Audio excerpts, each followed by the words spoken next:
The archaeologist, while exploring the wilderness, suddenly discovered a cave nearby that wasn't covered in weeds. Full of curiosity, he hurried to the cave entrance to check it out and was shocked to find a human figure standing completely still inside. No matter how he called out to the person, there was no response. Hopper, seeing this, seemed to realize something and quickly called his dog to head home. After saying goodbye to his students and packing his gear, he returned to the wilderness. First, he set up ropes at the cave entrance at the foot of the mountain as a precaution, then he led his dog toward the cave. However, as they neared the entrance, the dog absolutely refused to go any further. Helpless, Hopper confirmed that the man remained motionless and decided to enter the cave alone to investigate. Unexpectedly, after only a few steps, he noticed that the air in front of him began to ripple, as if an invisible wall separated the cave from the outside world. This mysterious phenomenon only piqued Hopper's curiosity further, so he unhesitatingly continued deeper into the cave.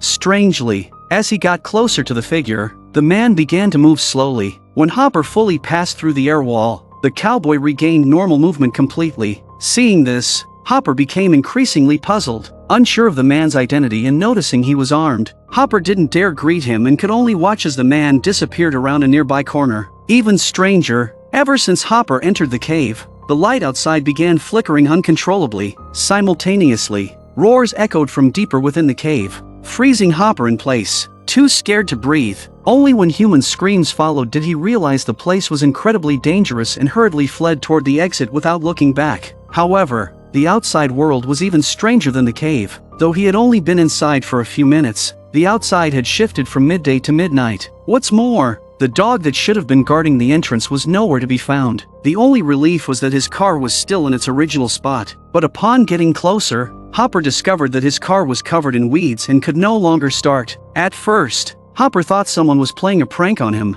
but when he saw his work ID had yellowed from oxidation, he realized things were far more complicated than they seemed. Despite this, he couldn't spare time to think it over and only wanted to leave the eerie place as quickly as possible. Unexpectedly, he spotted a strange off-road vehicle on the way. After calling out with no response, Hopper planned to steal the car's battery for his own use, only to be shocked that the vehicle had also been abandoned for years. He clearly remembered not seeing any vehicle here on his way in. While Hopper was still puzzling over this, a worn-out backpack on the car caught his attention. It belonged to his student Taylor. Calling out in all directions to no avail, Hopper grew increasingly alarmed. The only possibility was that Taylor had also entered the cave. Fearing for his student's safety, Hopper reluctantly returned to the cave, unaware that this decision would cost him his life. What he didn't know was that the moment he first passed through the air wall, 3 days had already passed outside. Hopper's disappearance led Taylor to believe something had happened to him. Taylor gathered 4 friends and headed into the mountains to search. Along the way, they didn't find Hopper's car but did discover a family photo from Hopper's childhood inside an abandoned bus. It seemed Hopper had gone into the mountains alone to look for his family, who had mysteriously disappeared there years ago. This meant Hopper was likely nearby, yet they hadn't seen a single trace of him. As Taylor puzzled over this, Furby suddenly found an old rope near the back of the bus. Following the rope, they discovered a vacant cave. The rope had broken at the edge of a cliff inside. Although they couldn't be sure if Hopper was trapped below, 4 of them decided to descend and search. Furby, being naturally timid, chose to stay outside as lookout. Little did he know that this seemingly wise decision would cost him his life. Meanwhile, the 4 others began descending the cliff using the rope. Halfway through their descent, they also encountered an air wall, but since it offered no resistance, they simply assumed it was a natural phenomenon and didn't think much of it. They continued down to the bottom of the cliff in one go. Just as Jackie and Vives were eagerly preparing to start their exploration, roars echoed from deep within the cave. At first, the 2 were curious about what might be inside, but a human scream suddenly reverberated through the cave, making them realize the place wasn't safe. Jackie immediately decided to leave and return to the surface. However, after climbing only a short distance, the rope suddenly snapped, causing Jackie to twist her ankle. Taylor, who tried to catch her, lost his footing and injured his hand. But more pressing than the pain was figuring out why the rope had broken. Their last rope snapped with just a light tug. Initially, Taylor thought Furby was playing a prank on them, so he angrily grabbed the radio and started yelling at him. But after calling for a long time, there was no response. As they stood puzzled, the sound of something falling echoed nearby, startling the already on edge group into freezing in place. Taylor, recovering first, wasted no time trying to contact Furby again to ask him to throw another rope down. To his surprise, He could hear his own voice echoing in the tunnel ahead. Thinking it was an auditory hallucination, he tried again. Moments later, Furby's voice came over the radio, calling for help. The group was left in disbelief. Determined to figure out what was happening, the group of 4 decided to search for Furby. While passing through an open area, they noticed the light at the cave's entrance flickering as if the sun was rising and setting repeatedly. Shocked, Kara suddenly noticed something near the entrance, climbing up the rocks. She found a broken climbing rope. Judging by its condition, it was undoubtedly Furby's. When Kara instinctively looked down for him, she was horrified to see Furby's lifeless body. The group was overcome with grief. Looking at the severed rope, Taylor suspected someone had intentionally cut it while Furby was descending, but it didn't make sense logically. Furby was naturally timid and wouldn't descend alone even if asked. Taylor was baffled. Thankfully, Furby's recording device had been running. The group decided to watch the footage for answers but grew increasingly confused. It turned out that shortly after the group reached the cave's bottom, 7 days had passed for Furby outside. During this time, Furby had discovered Hopper's Jeep and the emergency rope he had set up at the mountain's base. He also found a medieval journal in the abandoned bus. The journal described how the Spanish queen sent an expedition to find the Fountain of Youth to save her husband, only for the explorers to suffer heavy losses in an attack by the cave's natives. Some barely escaped with their lives, while an entire army mysteriously vanished. Furby's discoveries didn't stop there. Later that evening, he uncovered a journal belonging to Hopper's father, revealing that Hopper's parents had disappeared searching for the Fountain of Youth to cure their terminally ill daughter. The footage then jumped forward 7 days. By this point, Furby was out of food, but the 4 who had descended were still nowhere to be seen. With no options left, Furby assumed the others were dead. Unable to drive Taylor's manual car and unwilling to walk hundreds of kilometers home, he pinned his hopes on Hopper's car keys. As he prepared to descend the rope to search for Hopper's body, the light at the cave entrance began flashing rapidly. Suddenly, in front of the group's stunned eyes, the rope snapped, sending Furby plummeting straight to the ground. The gruesome sight was too much for the group to bear, so they shut off the recording. But new questions arose. How could they have only been in the cave for a few hours, while 7 days had passed for Furby? Though they didn't know why, the group understood the strange cave was behind it all. Their priority now was to escape, but they no longer dared to trust the ropes. Kara, the only skilled climber in the group, decided to free climb out of the cave to get help. What she saw outside nearly made her faint. The once lush forest had turned into a barren wasteland. The air was filled with dust, causing Kara to cough uncontrollably. To her dismay, the satellite phone had no signal. Seeing a massive sandstorm quickly approaching,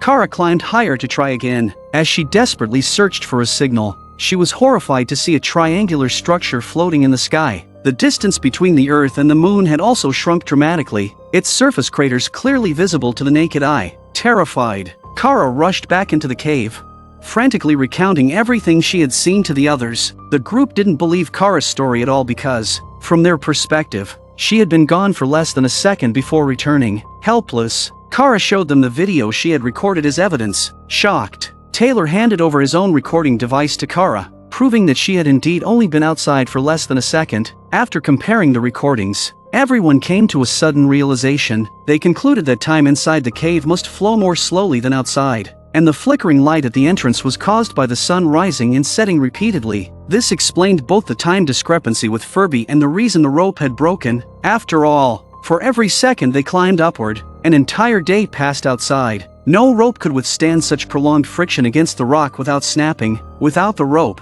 only Kara had the ability to climb out, leaving the other 3 trapped. As the group grew increasingly anxious, Taylor noticed something odd. Furby's radio hadn't been damaged when he fell, yet now it wasn't working. Taylor suspected there was more to Furby's death and decided to finish watching the remaining footage. What they discovered shocked them. Furby hadn't died immediately after falling. He had been unconscious but woke up shortly afterward. Disturbed by Taylor's calls, Furby immediately called for help. However, as the group began making their way to him, a pair of large feet suddenly appeared in the camera frame. Without hesitation, the figure used a rock to kill Furby. This proved that there were other humans in the cave, and they were extremely hostile to outsiders. What was even more terrifying was Visa's discovery when she closely analyzed the footage of Furby's descent. She noticed the direction of the sunlight flicker wasn't consistent and kept changing. At first, she was confused, but when she slowed the video down to 10 times the normal speed, she was shocked to find it was the sunlight on the horizon. Each flicker represented an entire year passing on Earth as the planet revolved around the sun. Based on this calculation,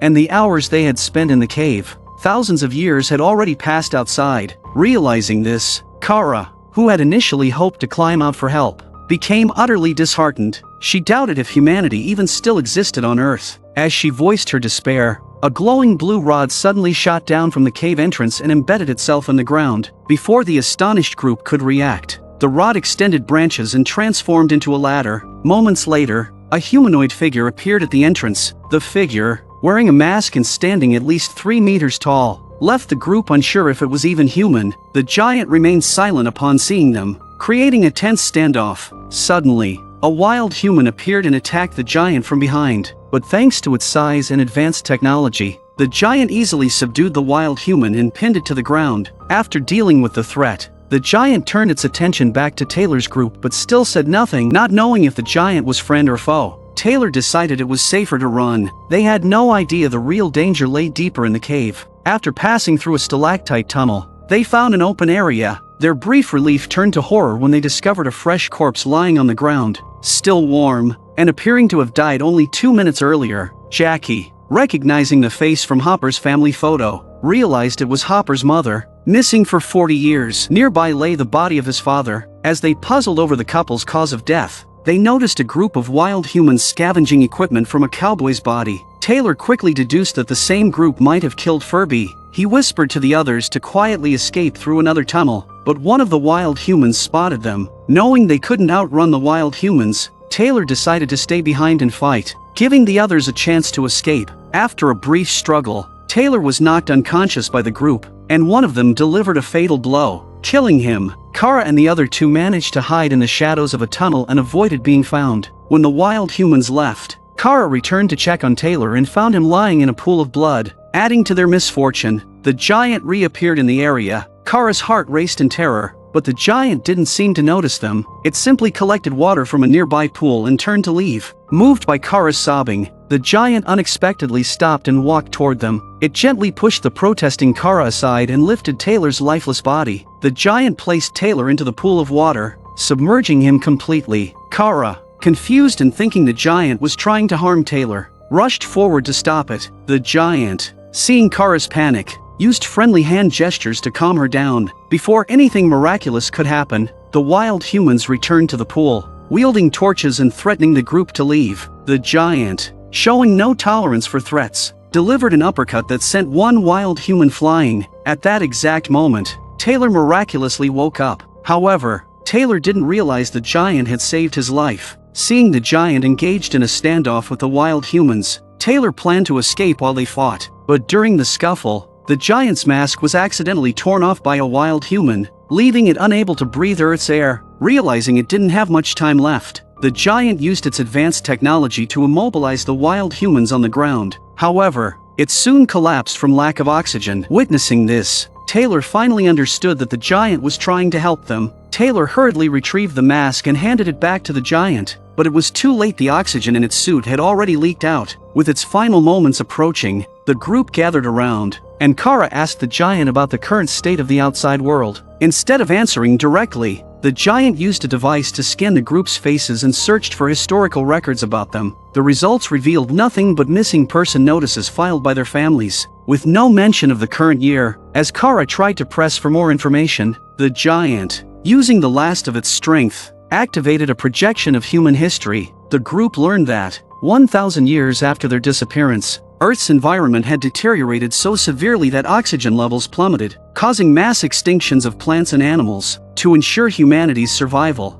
the remnants of the population migrated to Mars aboard a triangular, faster-than-light spaceship, with plans to return to Earth once the ecosystem had recovered. This revelation meant that Taylor and his group were completely disconnected from the current human civilization. Even if they made it back to the surface, they would never be able to return to their previous lives. Understanding this, the group was overcome with loneliness and despair. However, a glimmer of hope emerged when Taylor found Hopper's abandoned backpack. Remembering why they had entered the cave in the first place, Taylor decided to focus on finding Hopper and figuring out their next move. To be prepared, Taylor retrieved an old-fashioned revolver from the cowboy's body before venturing deeper into the cave. At a fork in the path, Taylor noticed a trail of glow sticks on the ground, assuming Hopper had left them to avoid getting lost. Taylor followed the trail. At the end of the path, Taylor found a young wild human carefully carrying a leather water pouch to its dying mother. Looking around, Taylor saw the bodies of many wild humans, all with bullet wounds. It was clear that Hopper had fought these wild humans, and it seemed likely he was still alive. Ignoring the young wild human, Taylor pressed on deeper into the cave.